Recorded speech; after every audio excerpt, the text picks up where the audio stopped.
All right, and we are live. Welcome back to the All Things Aged Care Weekly Wrap-Up. My name is Anthony Newman, aged care recruitment expert and host of the Pioneers in Aged Care podcast. If you're looking for a clinical, management, or executive position in aged care, or if you want to be on the podcast, just let me know. Next, we have Robert Covino, founder and CEO of Mirrors Australia. He led the creation of technologies like Mirrors Metrics and Care Minute Manager, and now Mirrors Plus, an AI-powered platform uniting software and data to streamline everything from admissions to compliance. Rounding out our hosting crew is Owen Matheson, strategic connector and founder of Mission Critical Group, who works with owners, boards, and executives with a knack for connecting the right people, opportunities, and capital to unlock growth and drive innovation. Now, our special guest for today is Senior Operations Manager at Mercy Care. She's an experienced strategic executive, adept at thriving in large, high-profile, and dynamic organizations. She's recognized for her exceptional talent in motivating and leading large teams to deliver excellence, even under high-pressure situations. She's also passionate about developing the next generation of leaders through effective mentorship and demonstrating servant leadership principles. Ladies and gentlemen, without further ado, let's raise the roof for Emma Newman. Come on, Emma. And I'm going to play a little video for you all to check out a little something. There's a myth that to work in aged care, you have to have an aged care background. Actually, what you need is people who are curious, who are smart, who care. That's what you need. Emma Newman is a leading operations manager who is showing organisations how to thrive under pressure and build the leaders who will shape tomorrow. What have you seen out there that you want to do more of? I definitely want to see more collaboration across industry. What I'm seeing at the moment is that providers are so focused on delivering their services that they're becoming quite insular. So the cross-collaboration between organisations is not as strong as it could be. My mum actually ran an aged care facility in Wiltshire in England. She was a nurse by career. So now I feel like I'm doing some justice for her as well. Everything I heard when I was little and growing up with a nurse and a paramedic for parents working opposite shifts now has come home to roost, and I sort of have a lot of insight, even though I haven't worked in the industry before. Can you talk about any challenges that you've encountered and how you've overcome that? I think for me, the biggest challenge I saw coming in was Cliffhanger. Stay tuned. What is that biggest challenge, Emma Newman? Don't give it away just yet. Changes every day. The biggest challenge at the moment is obviously just settling down post 1 November coming in and making sure the team are confident and can talk to the quality care that they deliver. So we're ready when the commission come to visit us. Now, I know Ant is very good at tracking the journey of our guests, so I'm going to try not to go there too much. But hearing that you've continued that rich legacy of your mum, we've got to give mum a bit of a shout out in terms of how she inspired you on this virtuous path. Yeah, definitely. So she was a registered nurse for most of my life. She ran a place called Amesbury Abbey Nursing Home in Wiltshire. And I remember going there when I was quite young. And it was very much an old English stately home that had been turned into a nursing facility for the wealthier element of society. And Dad actually ended up, Dad was a paramedic, and in his side hustle was driving some of those older people to appointments, etc. So he got to drive all their fancy cars, which made him very happy. Love it. Very nice. So Amesbury Abbey was quite the spot. It was, yes. There's still pictures of it on the internet. So it's very much the manor. I think we have to see some pictures now. But so that's is that a love at first sight story between mum and dad? Dad the paramedic and mum the Florence Nightingale? Dad was actually in the army when they met. Very quickly got out of the army. But yes, they spent their whole lives together. And prior to this, I actually worked at St. John WA. So I've followed in my dad's footsteps, and now I'm following in mum's footsteps. So very much living their legacy. And I'm guessing that's where you might have crossed paths with our aunt. Yes, sure did. Yep. Yes, that's great. And have loved obviously getting to know him through his work across all aspects of our industry. And I was saying to someone the other day, I think the point of difference is absolutely, it's not just about the dollar. Yes. The industry that ants come from definitely has a little bit of that connotation behind it, but the difference here is actually connecting people and making a difference in the aged care industry. Whether it's bringing sexy back or actually just making a difference, I think he does it every day. So You can bring both. We'll raise the roof for the That's what we call the A game. Bring the A game. Recruitment. Bring the ant.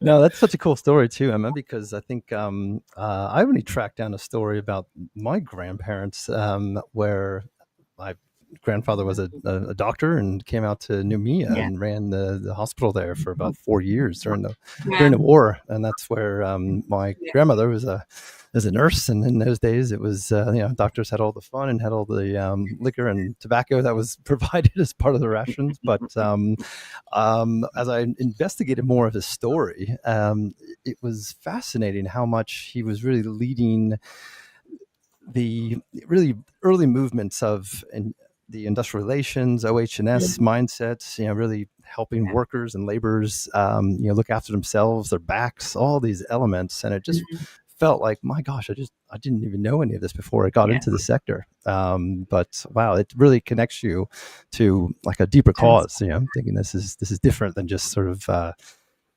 seeing something or, watching it play out in front of you and then you follow it. This is almost like a subconscious kind of calling there. But the more people I talk to that are in the human services sector, like they all have these really unique stories and higher callings that just almost come out later. But I love it because I see so much passion and so much great work that, together this industry can have. But I'd like to drill in on some of those comments you made, because I guess I do see that as one of our probably biggest challenges as an industry is that insular working. I mean, we have the same regulatory frameworks across all of these, circa 700 businesses, providers out there. And there's a lot of really just looking at it in isolation. And that collaborative nature that we have, I think we are losing for whatever reason. I think there's a lot more to gain as a wider community if we drop to a lot of that competitive areas, because there's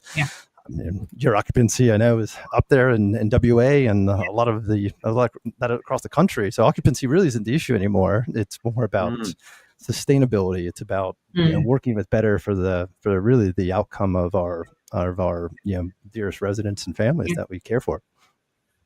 Absolutely. Definitely. And it's interesting. So since recording that, and I was the second guest on the show, I'm definitely actually seeing more collaboration. So a lot more people reaching out, a lot more conversation happening, more people open at some of the aged care events I've been at recently to sort of really connecting, not just in the moment, but on an ongoing basis. So I'm very hopeful for our future. Why do you think it's been so fragmented? Is it by design? Is it neglect? Is it like where does it come from? So now we can focus on what do we need to change? What do we need to do different within our roles and specifically in roles, that you have as part of your, your workings? I think there's a couple of things. One of them, you hit the nail on the head. So there's been certainly a level of competitiveness in the residential care sector. I can certainly talk to that because we were all competing to fill beds. So there was a lot of, this view that we just had to focus on ourselves and our own and filling our own beds. But as you said, occupancy, and particularly in WA, is extremely high now. Our Mercy Care's 5 facilities, we're sitting at pretty much 97% occupied and have been for about 12 months now. So very quick turnaround, big wait lists for some of our facilities.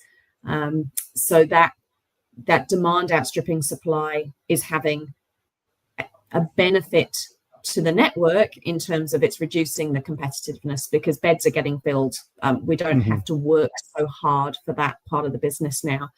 And I think the other thing as well is we're seeing a lot of movement. I've only been in the aged care sector 2.5 years now, but I'm seeing a lot of movement throughout the businesses. And with that movement comes maintenance of networks. So when someone leaves your organization to else, they stay in contact. We stay in contact. We touch base. We share ideas. We share resources, etc., which is fabulous. And it's sad when you lose your team, but it's fabulous when you stay in contact and then actually expand that network. That's so good. I mean, that's there's a consulting exercise called the 5 E's where you really look at everything from how do you entice families to your organization, then how do you enter them into your organization, and then whilst they're with you, how do you engage with them, but then how do you exit them, and then how do you extend the reach of Mercy to the families even after. And so some of these workshops produce some amazing, connected outcomes, but really it drives that continued loyalty, but also the referral mechanism of what these families go on to tell all of their friends, family networks about, care. And certainly, you hit the nail on the head with that. But some of the outcomes of those workshops are very easy to implement. Things such as just continuing to send, birthday cards or some form of remembrance card to, loved ones, and just that sort of extending, the brand post the actual journey that these residents have had. That's really on point. So what brought you that, I guess, into the Mercy role from maybe just talk a little bit about some of your past so people can see some of the diverse and hear more about your diverse background and how that diverse background is really playing out in some, fantastic, ways of working and different thinking that I feel is definitely needed for the problems that we are, facing, but will face in the near future. I definitely didn't have the traditional route into aged care. So as I said, only been with the industry 2.5 years. Most of my background is actually in border control. So home office in the UK, and then border force here and immigration. Was with the Department of Home Affairs for 8 years, and then basically realised my next step if I wanted career progression was to go to Canberra. There was no way I was leaving sunny Perth, not for anything, to go to Canberra. I left the UK for a reason. The weather was a big part of it. Yeah. So what are you saying? So very much a case of, okay, I don't want to spend the next 20 years sitting in the same level, circling, potentially becoming a bit jaded and bitter. So what's next? And really did some soul searching about why I get out of bed in the morning. And it was 2 things. It was working in operational environments where there's always something different that comes out of left field, that continual challenge. I need that to keep me going, but something that has a real purpose. And we touched on that at the beginning of the segment. Purpose drives so many people in this industry. It was certainly common across the operational environments I've worked in. So from Border Force, it was all about keeping bad people and bad things out of the community to keep Western Australia safe, in my instance. Went from there to St. John. So very different industry, first time into the health arena, and was responsible for Metropolitan Ambulance operations. So again, purpose was very much around getting the right ambulance to the right person at the right time, with some pretty disastrous outcomes when you get it wrong. So that was a really sort of interesting couple of years there, particularly as my first day at St. John was the day that the first cruise ship pulled into Fremantle full of people with COVID. And I literally went, what have I done? I've left somewhere with 8 years worth of sick leave up my sleeve and gone into this new organization who doesn't know me from a bar of soap, and in the middle of a pandemic. So, or at the beginning of a pandemic. Yeah. Wow. What a winning combination. Well played, Emma. I was certainly left wondering whether I'd done the right thing. Well, it's so good to hear that, because I think a lot of the next generation, and this is a question that I get asked, like, how did you end up in aged care? And Yeah. and really, the more you talk about the pathways in, and the fantastic stories where people have come through, I guess what they think is one avenue of what maybe they're working with. They're in America, originally from the States, still working on an Australian accent, but been here about 20 years. But in school, you have like guidance counselors that are really working with you towards the end of your high school, and trying to work if you want to do more of a trade, and then other elements. And I think back to some of those conversations, and I would say where I've ended up is probably the farthest from what was even being suggested to me. But it's a combination of really just following some of your internal drivers, and what gets you up out of bed every morning, what doesn't feel like work, and then sort of continue to extend that. And I think for a lot of the new grads and the new nurses, and even just new operational management, finance managers, etc. All the skills and resources we need in the sector. And there's your next campaign, mate. We gotta think about pathways to aged care, just so that it's becomes don't worry. more. I've got some things in the pipeline. I want to jump in here, Emma. You can help me. You can help me with this question, because I've known Rob for some time, and I know Miris for some time. I still have no idea what they do. But you guys work together. You've engaged them. Can you tell me what issue that you needed solving where you engaged Miris? What do they do? They give me a huge insight into my business. So they take all the data and turn it into some really easily digestible platforms that we use on a very regular basis to look at our occupancy, our financial trending, our ANAC classification, so our resident cohort mix, and most importantly at the moment, our care minute compliance as well. And we're also doing a piece of work in the background with Miris around ANAC forecasting, with the use of AI and agents who take everything out of our clinical manager iCare system and analyze it and try and figure out what's changed with our resident. And they're looking for those changes which potentially lead to a care minute or funding uplift or decrease.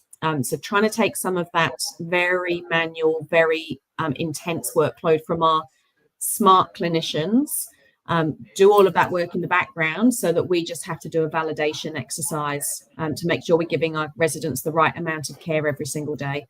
So So what was life? What was life like without Miris and what they do? Because that's how. Before Miris. BM. Well, I haven't had the fortunate situation of experiencing that, because we actually had Miris in play when I joined. So over 2.5 years, Mercy Care has been working with Miris, but I certainly know what we would miss if we didn't have it. And I was speaking to a colleague yesterday, in fact, who had been in contact with some schedulers and another aged care provider that I won't mention, and asked the question, how are you tracking your care minutes? And the answer was manually on spreadsheets every day. Oh, that's painful. And they've got a lot more facilities than we do. And very quickly it was kind of like, oh, we're winning in that regard then. we're not doing that manually, which is great. So yeah. And this is just an example of the how Emma's team is using the AI. It's basically a generative AI model. So 3 models going out and going through the ANAC questions, and starting with number 1, which is the DEMI assessments, and going through that entire department health algorithm to go and synthesize all the information in their care management system, their progress notes, everything, and then brings it all back. And then another model looks over it and says, you know what, I think on all of these probabilities that Rob cannot do a bed bridge. And then the third is a quality checker, and then it effectively confirms or denies that. And it also structures all the information so that then it's actually also can be used as a quality tool. So these are really the interesting use cases that could just continue to extend. But I want to just commend your organization for really being pioneering and putting yourself into a position to say, we want to try this. We recognize the inefficiencies it's causing on our staff and our teams, and that these are things that we can do with data today. And that's really what Miris has been long known for, is just structuring information and data and bringing that to the sector, and we continue to do that. But is that all, Rob? I thought it was going to be some sort of complex overview. So, in terms of practical outcomes, Emma, what would be a good sort of case study where there was a problem that needed solving, whether it be business or care? Obviously, we'd prefer care. We're building a community of purpose.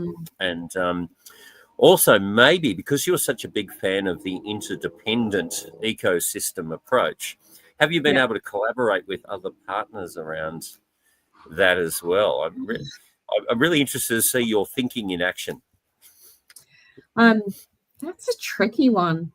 I mean, we have problems all the time.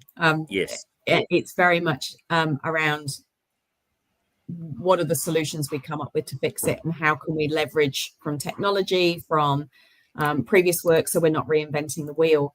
I'm trying to think now. Well, obviously, we just had the new Act. So one of the problems we had with the new Act was... Do we have the new Act? Yeah.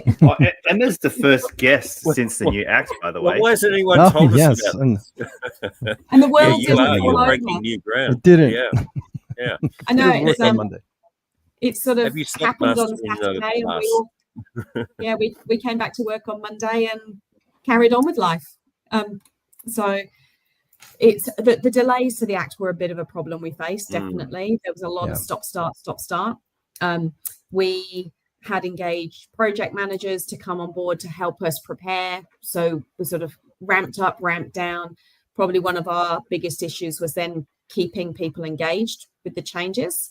And during that time, we had some internal movements as well. So a few of our senior exec won promotions to other aged care providers, so loss of experience.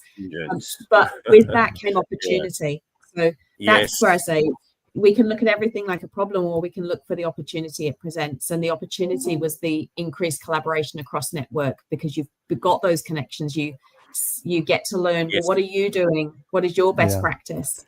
That's unique to Perth, though. I find WA is unique in that sense. Okay. Yeah, I'd love to hear more on that. Keep going, because that's just an observation as I am curious, Emma. Your background in operational delivery at such a high level, military and medical, and man, you've been on some amazing projects. Change management. Yeah. Obviously being a big part there, I feel like that could be a passion area for you. Yeah, a couple of things. And again, I was talking about change this week because it's always a hot topic. But a lot of people talk about being change fatigue, change resistant, frightened of change. If you fundamentally unpick it, generally it's not change that people are frightened of, because the example I always give is if someone wins lottery tonight, their lives change, and they're not generally frightened of winning millions of dollars. When we talk about change and people fearing that, it's normally because they're losing something. So they might be losing their shift pattern. They might be losing their team and working with someone else. If you can find out what it is that they're losing or they're frightened of losing, that's when you can really understand what's going on with people. But change, it's one of those things now that's inevitable. It's literally death, taxes, and change are the guaranteed things that are in life. So it's about then building resilience with our teams, about talking to them. And in the context of the change with the legislation, the message to my frontline was very much come to work and provide quality care, which you are already doing today and you will continue to do tomorrow. And if that's what you do, we will be absolutely fine. Because yes, there's some things that are changing in the background about what we do, why we do it, how we do it. But fundamentally, it's about looking after the people who trust us to care for them. So you just got to simplify. I love that. Yeah. It feels like you're taking from your dad's book a bit there, being a paramedic, that frontline thinking, and it seems to underscore your career as well, taking on large operational challenges. I can't not overlook this one. This is the the MH370. I mean, everyone talked about it with major headlines, but you were actually involved in the search and recovery. I don't know what you can or can't say, but when you were using technology, how do you become most effective on something like that in terms of the strategic approach? That'd be quite fascinating. Was definitely a career highlight. It was the first time I've really seen some very powerful, significant stakeholders all turn up in a room on day one with no computers, no technology, no plan, and build from the ground up extremely fast. Because we were in the initial search phase, we were on a really, really tight deadline to locate the aircraft. So we literally had a floor that didn't even have chairs and tables in a government building in Perth. We had airlines, we had government stakeholders, international people, we had heads of department from a range of government departments all come together. And the tech got involved pretty quick. So it was, what have we got? What can we use? How can we use it?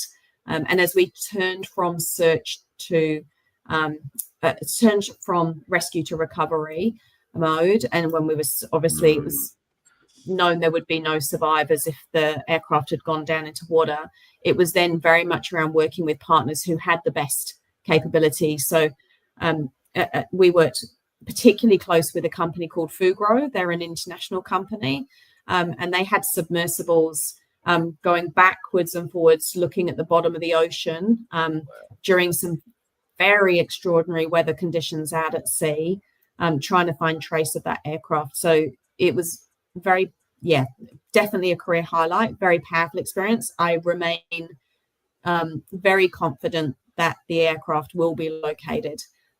Sadly, obviously not with any survivors now, but they came very, very close, but had to work with the Malaysians in particular because it was their airline. So we had certain restrictions that the Australian government had to abide by. Well, I think we should Very give a different shout out to everyone. What a noble cause, though, Emma. Would you like to give a shout out to the key people that were involved in that really important work? Absolutely. In particular, Sir Angus Houston, who led the Joint Agency Command Centre, and Peter Foley, who was from the Aviation Transport Bureau of Security, who were phenomenal leaders and brought compassion with them every single day whilst that team was together. So, yeah.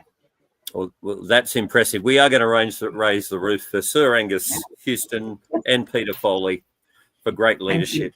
And wow, you are really living it. That many stakeholders on that many levels. So I'm really excited to see what you see. We had Ruben Jacob on the show a couple of weeks ago. You would love to connect with him, giving this idea of ecosystem thinking.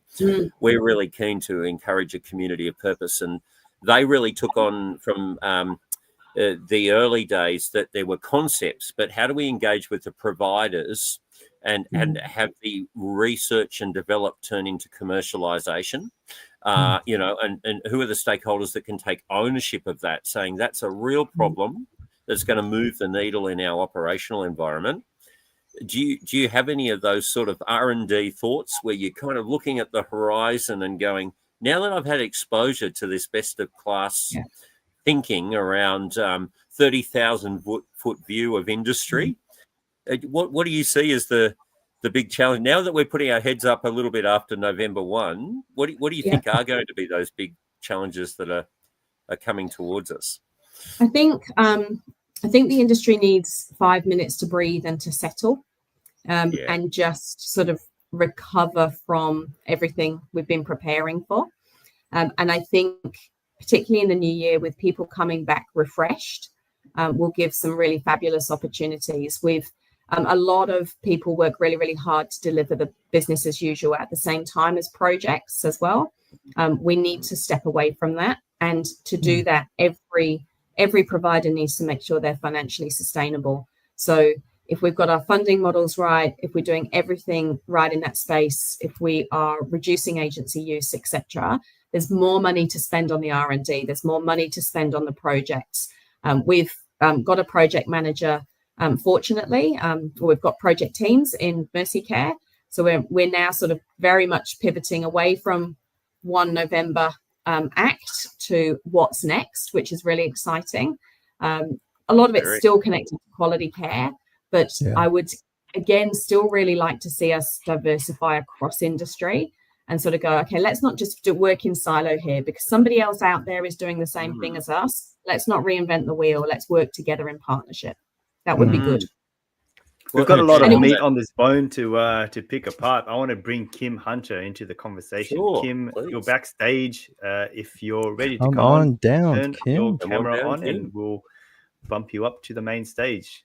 And it's as Kim comes down, it's really interesting because I mean, humans, we're all wired for stability, right? And I think as part of that, I would say even in our sector, we love things that are really structured in our routines and everything. And I think also clinicians tend to overestimate more than just the general public thinking about really what are the benefits then from this change. And I think really giving that vision, is probably the area that I've found that whether it's a new system, a new way of working, or God forbid, a new AI or generative AI, even where, it's like sci-fi, and really helping them focus more and looking at and understanding the long-term benefits of what we're trying to do rather than just look at that disruption in the short-term causes, because that's where the brain just naturally goes. And I think, certainly our sector does, there needs, and there's a reason why we have change and business transformation as its own work stream, because we're humans. It's all part of the science of us. But it's really, really fantastic to hear the approaches you're taking, because I can't say every provider takes the same approaches or they underestimate, or it's also can come back to the resource side of not every organization then has the ability to resource. If you're just a AD better and you're putting a new system, you may not, the project manager may also be the director of nursing or a care manager, and that's just not realistic or what we can expect on some of the roles that see out there. So it's the human I think side. Kim was take a breath. It's okay to exhale. And what you said about resilience, I mean, that's really interesting too. How do you build that? Because all of a sudden life's been so full. People can lose the sense of purpose when there isn't those big challenges too. It's almost, so how do you sort of galvanize around what's important and make people feel, because you've been involved in that sort of frontline environment training as well. I noticed you trained in first aid and combat military. There's some things there that you have brought in, that sort of thinking around mental health and resilience, and or just the mindset. I mean, the way you approach problems, I imagine, would be very different than your other colleagues. Very different problems. But I generally tend to refer to it as durability rather than resilience. Resilience is sort of is about us getting up when we've been knocked over. And with my team, it's kind of about how do we avoid getting knocked over? And we might get tilted off center, but how do we not hit the floor before we have to get back up again? So just really, honestly, a lot of it's so basic. It's about being protective of your time. It's about making sure that you can comfortably say no to things when you need to. And it's about having a support network in place, having a really safe support network of people you can talk to, bounce things off, etc. It's not rocket science. That reframing is so important. Interesting what you're saying though about the power of no and creating a culture where that's okay. Just quickly, Kim Hunter did not join us, so we was thinking that. Pivot to our next topic. I actually did want to ask you about health, HELF, higher everyday living fee. And I've seen a lot of chatter online about this separating the haves from the have-nots. And what is the pros and cons here? I've heard all the cons. What are the pros? But can we dig into that? I've got a view. So quite a few providers have offered extra services or value add services historically. and some have never got into that space. And Mercy Care currently is in the latter. We've, from a mission and ethos perspective, taken the perspective historically around providing services above and beyond what we're required to in residential aged care, but they are unfunded. And I mentioned financial sustainability previously. One of the recommendations of the many recommendations that came from the Royal Commission was around making sure the sector is financially able to survive moving forward.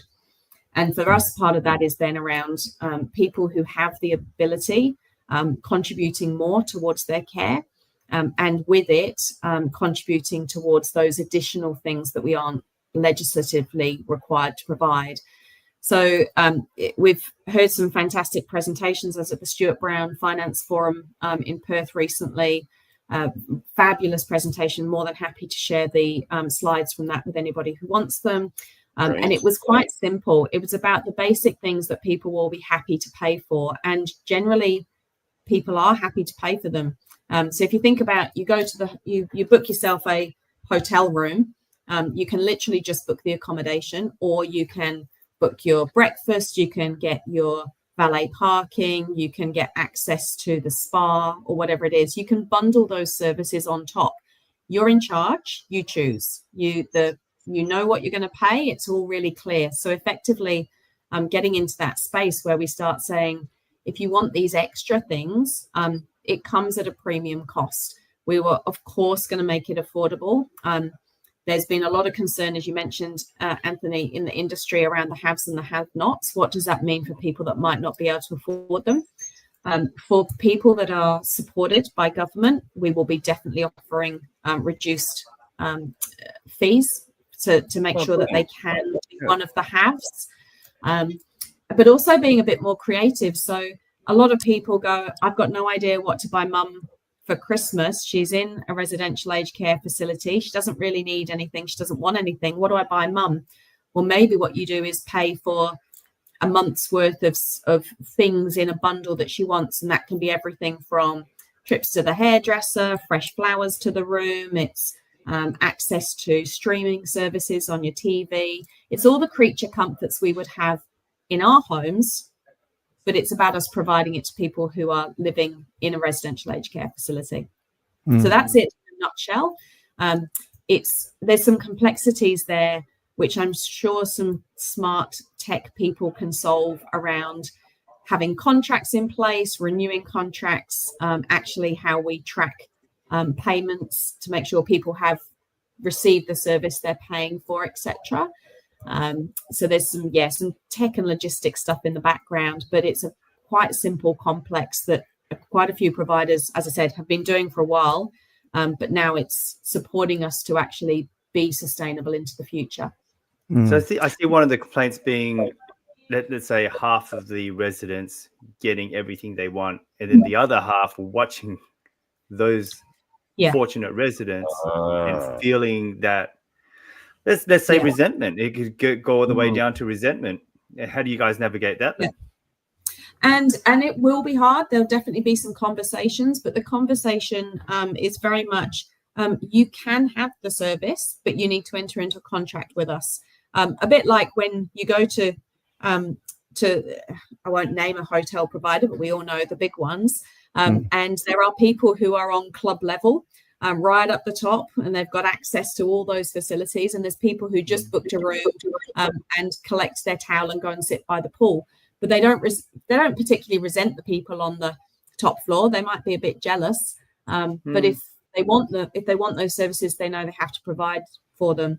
There's quite a few models where if you want the extras, you pay for it.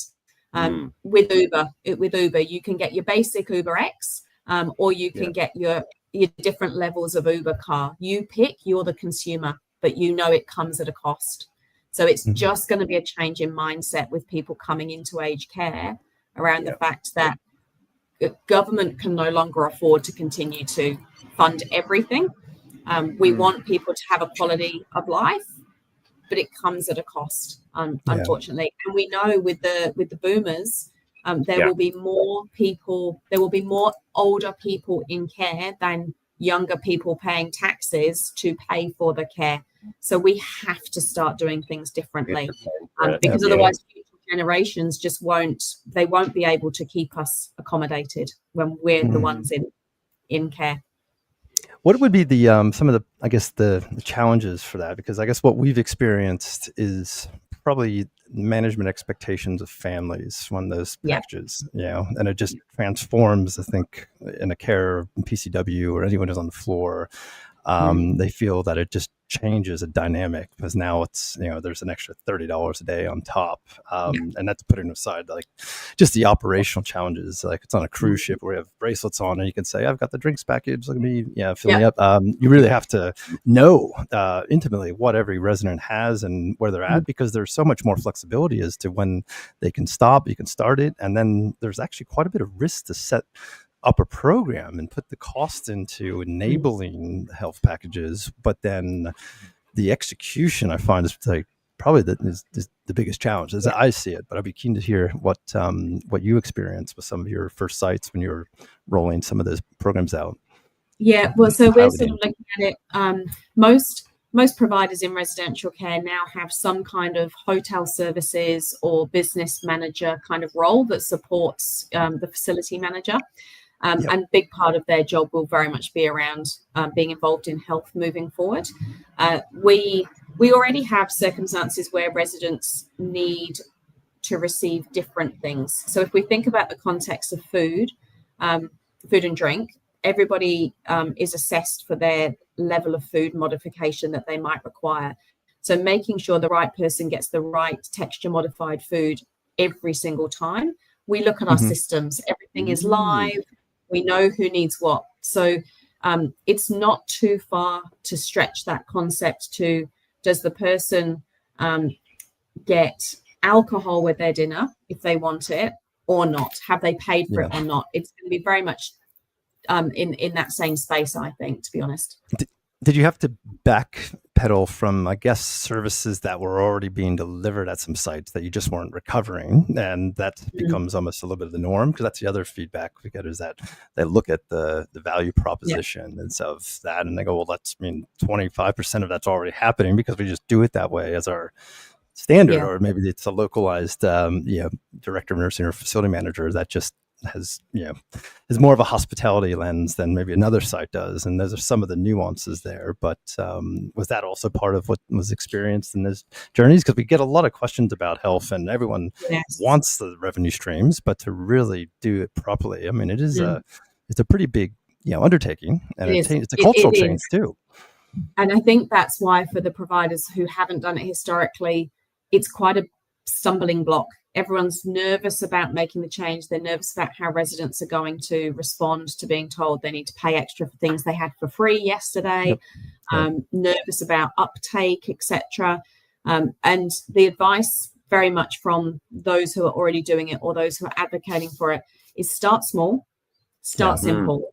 So you don't have to go to the platinum package on day one. It can be simple things that you're already doing. So access to a bus trip once a month. Most providers are already providing bus trips to residents. Access to Wi-Fi. It can be really basic things that we're already doing. We can start small and then we can grow from there. If we overcomplicate things, we'll never get off the ground, is the reality.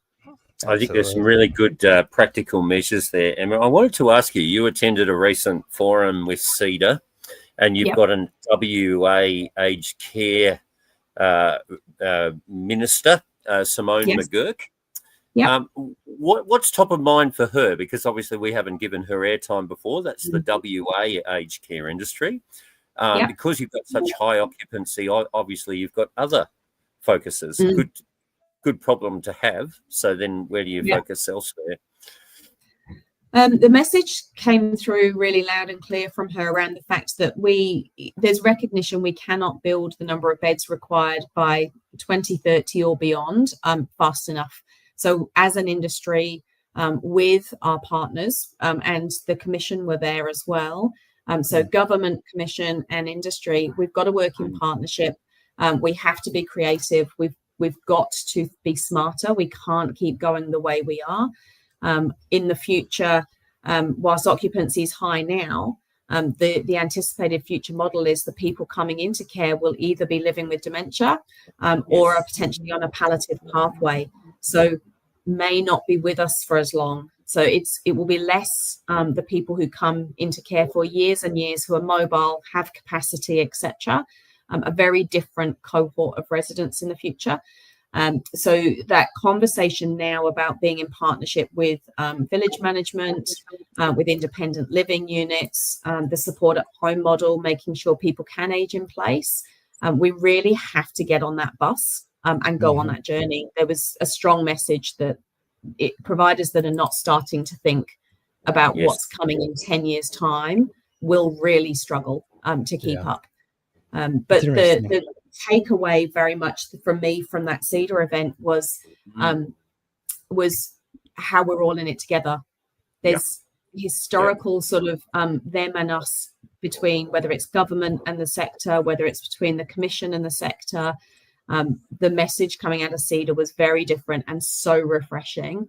The Deputy Commissioner, Gary Rake, was there, and he was very open. He was like, if you've got a question, literally contact me in LinkedIn. You will get my phone number, my personal phone number in my signature block. Give me a call. So to hear that from a Deputy Commissioner of the Commission was so refreshing. It was very much we want to support the sector. So I think we're going to do a shout out for Gary Rake for that openness, and Simone Girk for that collaborative approach. And we're inviting you onto the show. We'd love to have Emma come back with Gary and Simone, and we're going to raise the roof for them and the good work they're doing. And that's great to see Cedar as a think tank becoming so engaged with all the levels of government and industry. I also know together with one of our regular friends of the show, Paul Sadler, recently on workforce management. We love Paul. Yes. He was so easy to work with. We met literally about 5 minutes before we were on stage together in person. We'd sort of collaborated online a little bit, but so easy to work with. Incredible amount of knowledge and experience. He's lovely. It was interesting too when I was just we had this week as well there's a review by the Department of Health on effectively the accommodation pricing, and really what the department's trying to understand is why aren't Mercy and others building more, doing more to extend the services, because they want to see another 90,000 beds built. And I had my quick response, which was liquidity and really shoring that up for providers. But where do you see that too? Because everything you're noting, we need more of. We need to collaborate better with the acute sector. We need to support them in various ways. We need also other accommodation and alternative housing models that may have senior living or group home or varied elements that are tailored to each individual's prognosis or deterioration, or even personal preferences about where they want to end up. But I guess where do you see that that issue going, and what are some of the areas that we should be doing more of, because that's what they're really looking for, some of those answers. And it's I think the sustainability is critical to that. So again at the Stuart Brown Forum, there's some really clever financial information shared around how long it would take to recover the costs of building a new facility. And for so many small providers, it's just it doesn't stack up. It will take too long. You have to spend too much in the interim. Even just getting the funding from the bank, it doesn't stack up. So there's got to be more investment from government to support, whether that's around reduced pricing, whether it's grants, etc. There definitely has to be input from them. But also I think because there's still so much uncertainty about what to build. So if you sort of think really from when you commit to something, you're 5 years away from opening the doors. That's a long time. And in our sector, whilst a lot of people kind of go, aged care, it hasn't changed, we're still doing the same things we were doing 20 years ago. the pace of change is very much something we're noticing. So in 5 years, as I mentioned, the complexity of the residents will be different. The demographic is changing.